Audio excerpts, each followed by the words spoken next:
Hi ಎಲ್ರಿಗೂ ನಮಸ್ತೆ. ನಿಮ್ಗೆ ಗೊತ್ತಾ, ಮಹಾಭಾರತದಲ್ಲಿ ಅತ್ಯಂತ ದುರಂತ ಹೀರೋ ಯಾರು ಅಂದ್ರೆ ಅದು ಕರ್ಣ. ಜನ್ಮದಿಂದ ರಾಜಕುಮಾರ, ಆದ್ರೆ ಜೀವನದಲ್ಲಿ ತಿರಸ್ಕೃತ. ಏಕೆ ಕರ್ಣನನ್ನು ಅವನ ತಾಯಿ ತ್ಯಜಿಸಿದಳು? ಏಕೆ ಅವನು ತನ್ನ ಸಹೋದರರ ವಿರುದ್ಧ ಯುದ್ಧ ಮಾಡಬೇಕಾಯಿತು? ಮತ್ತು ಕೊನೆಗೆ ಇಷ್ಟು ಮಹಾನ್ ಯೋಧ ಹೇಗೆ ಸತ್ತನು? ಯಾರು ಅವನನ್ನು ಸೋಲಿಸಿದರು? ಈ ಎಲ್ಲ ರಹಸ್ಯಗಳನ್ನು ಇವತ್ತಿನ ವಿಡಿಯೋದಲ್ಲಿ ತಿಳಿಯೋಣ. ಕೊನೆವರೆಗೂ ನೋಡಿ, ಒಂದು ಶಾಕಿಂಗ್ ಟ್ರೂತ್ ನಿಮಗಾಗಿ ಕಾಯುತ್ತಿದೆ. ಓಕೆ, ಅದಕ್ಕಿಂತ ಮೊದಲು ನಮ್ಮ ಈ ಚಾನಲ್ ನಿಮಗೆ ಇಷ್ಟವಾದರೆ ಒಂದು ಲೈಕ್ ಮಾಡಿ, ಸಬ್ಸ್ಕ್ರೈಬ್ ಮಾಡಿ. ಹಾಗಾದರೆ ಶುರು ಮಾಡೋಣ ಕರ್ಣನ ಅದ್ಭುತ ಜೀವನ ಕಥೆಯನ್ನು. ಕರ್ಣನು ಮಹಾಭಾರತದ ಅತ್ಯಂತ ಸಂಕೀರ್ಣ, ಶಕ್ತಿಶಾಲಿ ಮತ್ತು ದುರಂತಪೂರ್ಣ ಪಾತ್ರಗಳಲ್ಲಿ ಒಬ್ಬನು. ಅವನ ಜೀವನ ಕಥೆ ಧೈರ್ಯ, ಗೌರವ, ದಾನಶೀಲತೆ, ನಿಷ್ಠೆ ಮತ್ತು ವಿಧಿಯ ಆಟಗಳೊಂದಿಗೆ ತುಂಬಿದೆ. ಈಗ ಕರ್ಣನ ಜೀವನವನ್ನು ಸಂಪೂರ್ಣವಾಗಿ ಕರ್ಣ ಯಾರು? ಕರ್ಣನು ಮಹಾಭಾರತದ ಪ್ರಮುಖ ಯೋಧರಲ್ಲಿ ಒಬ್ಬನು. ಅವನು ಪಾಂಡವರ ಅಣ್ಣನಾಗಿದ್ದರೂ ತನ್ನ ಜೀವನವನ್ನು ಕೌರವರ ಪರವಾಗಿ ನಡೆಸಿದನು. ಅವನು ಅತಿಶಯ ಧೈರ್ಯಶಾಲಿ, ದಾನಶೀಲ ಮತ್ತು ನಿಷ್ಠಾವಂತ ವ್ಯಕ್ತಿ. ಕರ್ಣನ ಜನನ. ಕರ್ಣನ ತಾಯಿ ಕುಂತಿ. ಅವಳು ಯುವಕಾಲದಲ್ಲಿ ದುರ್ವಾಸ ಮುನಿಯಿಂದ ಒಂದು ವರವನ್ನು ಪಡೆದಳು. ಆ ವರದ ಮೂಲಕ ಯಾವ ದೇವರನ್ನು ಕರೆಯುವುದರಿಂದಲೂ ಅವನಿಂದ ಮಗುವನ್ನು ಪಡೆಯಬಹುದಿತ್ತು. ಕುತೂಹಲದಿಂದ ಕುಂತಿ ಸೂರ್ಯದೇವರನ್ನು ಕರೆಯಿತು. ಸೂರ್ಯದೇವರು ಪ್ರತ್ಯಕ್ಷವಾಗಿ ಅವಳಿಗೆ ಒಂದು ಮಗುವನ್ನು ನೀಡಿದರೂ ಆ ಮಗುವೇ ಕರ್ಣ.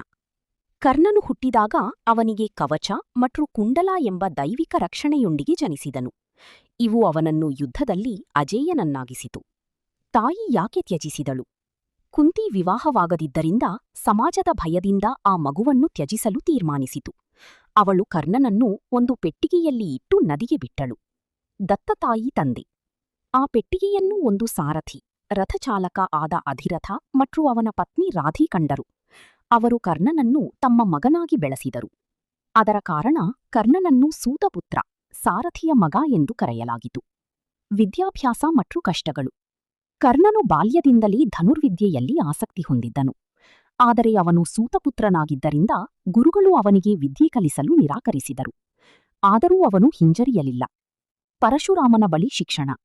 ಕರ್ಣನು ಬ್ರಾಹ್ಮಣನಂತೆ ವೇಷಧಾರಣೆ ಮಾಡಿಕೊಂಡು ಪರಶುರಾಮನ ಬಳಿಗೆ ಹೋಗಿ ವಿದ್ಯೆ ಕಲಿತನು. ಪರಶುರಾಮನು ಅವನಿಗೆ ಅತ್ಯುತ್ತಮ ಶಸ್ತ್ರವಿದ್ಯೆ ಕಲಿಸಿದರು. ಆದರೆ ಒಂದು ದಿನ ಕರ್ಣನ ಸತ್ಯ ಹೊರಬಂದಿತು. ಪರಶುರಾಮನು ಅವನಿಗೆ ಶಾಪ ನೀಡಿದರು. ನೀನು ಅತ್ಯಂತ ಅಗತ್ಯ ಸಮಯದಲ್ಲಿ ಕಲಿತ ವಿದ್ಯೆಯನ್ನು ಮರೆತು ಬಿಡುವಿ. ದ್ರೋಣಾಚಾರ್ಯರ ಸ್ಪರ್ಧೆ. ಕರವರ ಮತ್ತು ಪಾಂಡವರ ಶಿಕ್ಷಣದ ಅಂತ್ಯದಲ್ಲಿ ನಡೆದ ಸ್ಪರ್ಧೆಯಲ್ಲಿ ಕರ್ಣನು ತನ್ನ ಶಕ್ತಿಯನ್ನು ತೋರಿಸಲು ಬಂದನು. ಅವನು ಅರ್ಜುನನಿಗೆ ಸವಾಲು ಹಾಕಿದನು.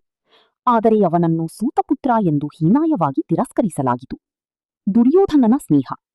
ಆ ಸಮಯದಲ್ಲಿ ದುರ್ಯೋಧನನು ಕರ್ಣನ ಪ್ರತಿಭೆಯನ್ನು ಗುರುತಿಸಿ ಅವನನ್ನು ಅಂಗದೇಶದ ರಾಜನನ್ನಾಗಿ ಘೋಷಿಸಿದನು. ಆ ದಿನದಿಂದ ಕರ್ಣನು ದುರ್ಯೋಧನನಿಗೆ ಜೀವಪರ್ಯಂತ ನಿಷ್ಠೆಯಿಂದ ಸೇವೆ ಮಾಡಿದನು. ದಾನಶೀಲತೆ. ಕರ್ಣನು ದಾನಶೂರ ಎಂದು ಪ್ರಸಿದ್ಧನಾಗಿದ್ದನು. ಯಾರೇ ಏನೇ ಕೇಳಿದರೂ ಕೊಡುತ್ತಿದ್ದನು. ಒಂದು ದಿನ ಇಂದ್ರನು ಬ್ರಾಹ್ಮಣ ವೇಷದಲ್ಲಿ ಬಂದು ಅವನ ಕವಚ ಕುಂಡಲವನ್ನು ಕೇಳಿದನು. ಕರ್ಣನು ಯೋಚನೆ ಮಾಡದೇ ಅದನ್ನೇ ದಾನವಾಗಿ ಕೊಟ್ಟನು. ಕುರುಕ್ಷೇತ್ರ ಯುದ್ಧ. ಕುರುಕ್ಷೇತ್ರ ಯುದ್ಧದಲ್ಲಿ ಕರ್ಣನು ಕೌರವರ ಪರವಾಗಿ ಹೋರಾಡಿದನು. ಅವನು ಅತ್ಯಂತ ಶಕ್ತಿಶಾಲಿ ಯೋಧನಾಗಿದ್ದನು. ಕುಂತಿಯ ಸತ್ಯ. ಯುದ್ಧಕ್ಕೂ ಮೊದಲು ಕುಂತಿ ಕರ್ಣನಿಗೆ ತನ್ನ ತಾಯಿಯಾಗಿರುವುದನ್ನು ಹೇಳಿದಳು. ಕರ್ಣನು ಸತ್ಯ ತಿಳಿದುಕೊಂಡರೂ ದುರ್ಯೋಧನನನ್ನು ಬಿಟ್ಟು ಹೋಗಲಿಲ್ಲ. ಅವನು ಹೇಳಿದನು, ನಾನು ನಿಷ್ಠೆಯನ್ನು ಬಿಡಲಾರೆ. ಅರ್ಜುನನೊಂದಿಗೆ ಯುದ್ಧ. ಕರ್ಣ ಮತ್ತು ಅರ್ಜುನನ ನಡುವಿನ ಯುದ್ಧ ಮಹಾಭಾರತದ ಅತ್ಯಂತ ಮಹತ್ವದ ಕ್ಷಣ. ಯುದ್ಧದ ವೇಳೆ ಕರ್ಣನ ರಥದ ಚಕ್ರ ನೆಲದಲ್ಲಿ ಸಿಲುಕಿತು. ಅವನು ಶಾಪದಿಂದ ತನ್ನ ವಿದ್ಯೆಯನ್ನು ಮರೆತನು. ಆ ಸಮಯದಲ್ಲಿ ಅರ್ಜುನನು ಕರ್ಣನನ್ನು ಕೊಂದನು, ಕೃಷ್ಣನ ಮಾರ್ಗದರ್ಶನದಲ್ಲಿ. ಕರ್ಣನ ಮರಣ. ಕರ್ಣನ ಮರಣವು ಮಹಾಭಾರತದ ಅತ್ಯಂತ ದುಃಖದ ಘಟನೆಯಾಗಿದೆ. ಅವನು ತನ್ನ ಜೀವನದಲ್ಲಿ ಸದಾ ನ್ಯಾಯಕ್ಕಾಗಿ ಹೋರಾಡಿದರೂ ವಿಧಿಯ ಆಟದಲ್ಲಿ ಸೋತನು. ಕರ್ಣನ ಗುಣಗಳು. ದಾನಶೀಲತೆ, ನಿಷ್ಠೆ, ಧೈರ್ಯ, ಆತ್ಮಗೌರವ, ಸ್ನೇಹಕ್ಕೆ ಪ್ರಾಮುಖ್ಯತೆ. ಕರ್ಣನ ಜೀವನದ ಪಾಠಗಳು. ಜನನಕ್ಕಿಂತ ವ್ಯಕ್ತಿತ್ವ ಮುಖ್ಯ. ನಿಷ್ಠೆ ಮತ್ತು ಸ್ನೇಹ ದೊಡ್ಡ ಮೌಲ್ಯಗಳು. ದಾನಶೀಲತೆ ಮಹತ್ವವಾದ ಗುಣ.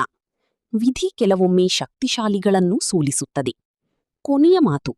ಕರ್ಣನು ಮಹಾಭಾರತದ ದುರಂತ ನಾಯಕ.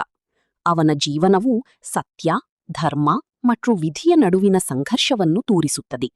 ಅವನು ಪಾಂಡವರ ಅಣ್ಣನಾಗಿದ್ದರೂ ತನ್ನ ನಿಷ್ಠೆಯಿಂದ ಕೌರವರ ಪರವಾಗಿ ನಿಂತನು. ಕರ್ಣನ ಕಥೆ ನಮಗೆ ಕಲಿಸುವುದು ಜೀವನದಲ್ಲಿ ಸತ್ಯಕ್ಕಿಂತಲೂ ನಿಷ್ಠೆಯೂ ಮುಖ್ಯವಾಗಬಹುದು. ಈ ಕಥೆ ನಿಮ್ಗೆ ಇಷ್ಟ ಆಯ್ತಾ? ಕರ್ಣನ ಜೀವನ ನಿಮ್ಮ ಹೃದಯಕ್ಕೆ ತಟ್ಟಿದ್ರೆ ಕಮೆಂಟ್ನಲ್ಲಿ ಕರ್ಣ ಅಂತ ಹಾಕಿ. ಈ ವಿಡಿಯೋ ನಿಮ್ಗೆ ಇಷ್ಟವಾದರೆ ಲೈಕ್ ಮಾಡಿ, ನಿಮ್ಮ ಸ್ನೇಹಿತರಿಗೂ ಶೇರ್ ಮಾಡಿ. ಇನ್ನಷ್ಟು ಇಂತಹ ಇಂಟ್ರೆಸ್ಟಿಂಗ್ ಕಥೆಗಳಿಗಾಗಿ ಸಬ್ಸ್ಕ್ರೈಬ್ ಮಾಡಿ. ಧನ್ಯವಾದಗಳು. ಮತ್ತೆ ಮುಂದಿನ ವಿಡಿಯೋದಲ್ಲಿ ಭೇಟಿಯಾಗೋಣ.